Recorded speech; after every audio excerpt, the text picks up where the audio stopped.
Welcome to the music room. Today we're going to be doing centers. This video is going to give you a basic idea of what you should be doing for each one. Just be smart and take care of things and use them properly and put them away, and you will be able to do centers all year long. Okay, this video is explaining about the basic music centers. We're starting with keyboards. The first thing you always do before you get on the keyboard is to wash your hands. Walking in the hall, make sure you get them clean. The reason we do that is 1, to get off dirt, 2, to keep the germs off of the keyboards, and 3, because we all have a little bit of natural oil on our hands that keeps our hands from drying out. It makes the keyboards pretty grungy if everyone comes on them with that, so we just wash that off before we start. To begin with, you always check your volume. So the volume should be somewhere in the middle, looking like that.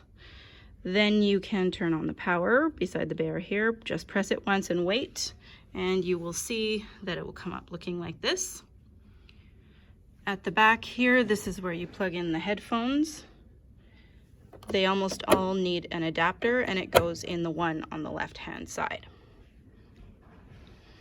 So once you have your headphones on, then you can start playing. You can choose a song. There are over 100 songs. You enter the number on the keyboard here with the numbers, and it will change the song to something else. Let's try 4. Okay, this is a popular one. Then you press the green star and the key will light up and it will teach you how to play the song. When you are done with your headphones, please put them back on top, not down here where they can get stepped on. Okay, and that is the keyboard. This small keyboard is similar. Wash your hands. Power button, you press up, and use the down volume and just press it a whole bunch of times because it comes on very loud. Be careful, there is one broken key on here. Someone had an accident. You can use music to learn the songs on this one because it can't teach you like the other keyboard can, but the music has notes written in so you can figure it out. Okay, and here's our drums, our digital drums. So the first thing you do here is there is a power button at the back that you click over. You have to press kind of hard and you will see the red light come on here. Then it's important that you turn it down because it comes on very loud. Then you only have to click it up once or maybe twice. The headphones plug into the back where it says headphones, so that's the middle hole. And you have drumsticks. Remember, it doesn't matter how hard you hit. They're very sensitive, and we don't want to damage the sensors by hitting too hard, so just make sure you don't need to tap hard at all. Just kind of touch it and it will make a sound. Okay, here are some of the centers that you can find on our centers shelf. To begin with, there are books if you want something a little bit quiet, and there's the noise canceling ear covering so you can have a nice quiet read if you would like. We have cups to do the cup song. There are 2. There's the cup song that comes from Pitch Perfect, and there's also the cup song that goes with the song It's Time. I can teach you, and then there are instructions here to remind you how to do it. These cups crack easily, unfortunately, so they have to be used on carpet or on the tiles. This is a listening memory game.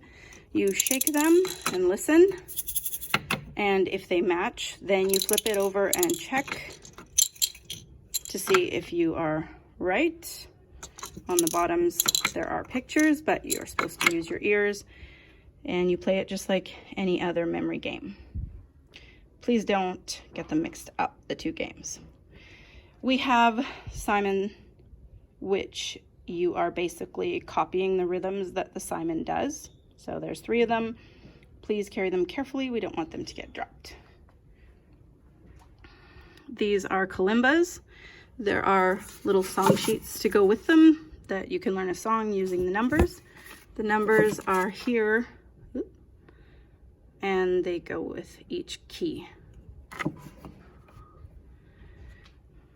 These are the card games. So we have Fiddlesticks, which is like Old Maid, but you can also play any other game that uses pairs. And there are all instruments on there, so you ask for, do you have a trumpet, kind of thing. There's this one that you can kind of make up your own game with the instruments, or there are games to play with it. And this is the game Snap, but with composers. This game is, it will give you clues and you have to guess which composer or singer or musician is the one that they're talking about. We also have Snakes and Ladders, but it's musical snakes and ladders. So you go down the slides and up the scales. There are some other little interesting things that happen in there. And there are dice that have the musical notes. What you do is take one of these papers. If you don't know your values yet, you roll it. And here, this is a quarter note. So you put it by the quarter note and you know that that is 1 count. So then that means on here, you're gonna go 1 space.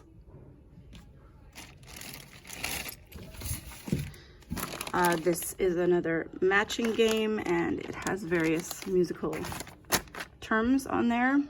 This is a board game asking you questions about music. Last, we have an active one. This is for playing jumpsies, and you can do the Mississippi pattern.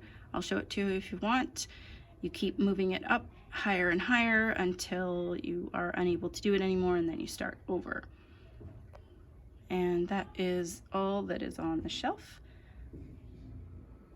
Okay, these are our 2 centers for people who kept asking for drawing or coloring. This one is called Color by Note, and it has, instead of numbers, like color by number, you will see that there are notes there. So you take your paper and say you were looking at this one, you would find it on the bass clef and see that it was an F. You would lightly write an F here and continue marking all of the notes. Once you know what all the notes are, then you look here and it tells you what you need to color them. We also have this, How to Draw Musical Instruments. So this is one of those books where it shows you step by step what to draw first, second, third, fourth. Obviously, we are not drawing in the books. There is paper that you can use to draw on. When you have finished, then we are putting them up here, and I would love to have more of them up there if people finish them and color them and cut them out nicely. Okay, here are the laptops. Laptops are one of the centers that we can do now. You have your choice of what you are allowed to play when you go on here. Use Chrome, and you can go on Scratch, the Music Project, Soundtrap, or Classcraft, as well as Music Tech Teacher, of course.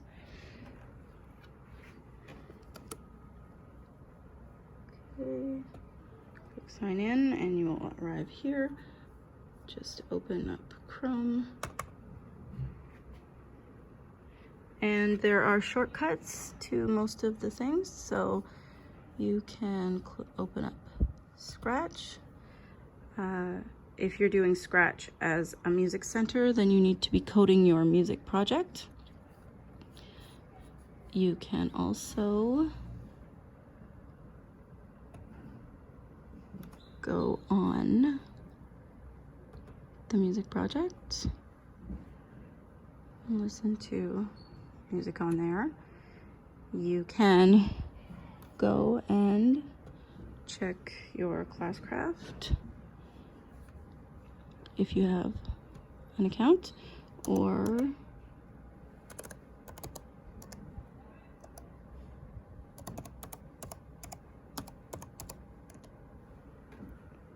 You can compose on Soundtrap.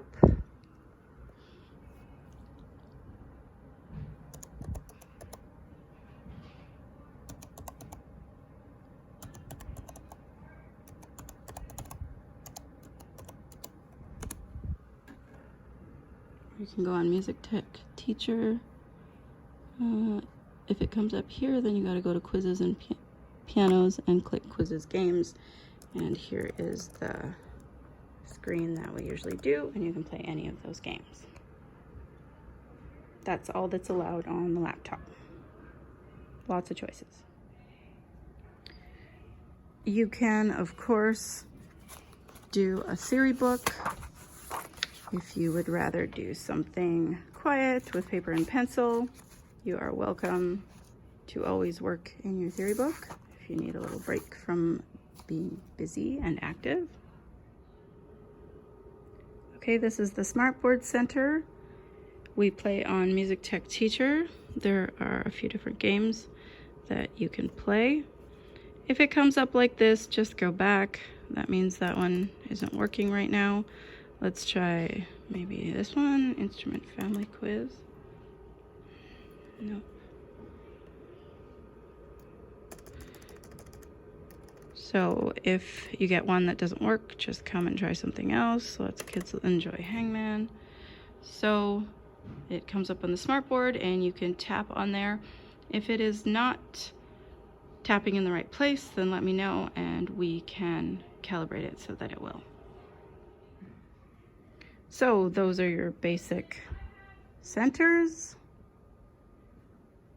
We will be adding new ones, and there will be another video about the more high value centers that will be coming your way next week.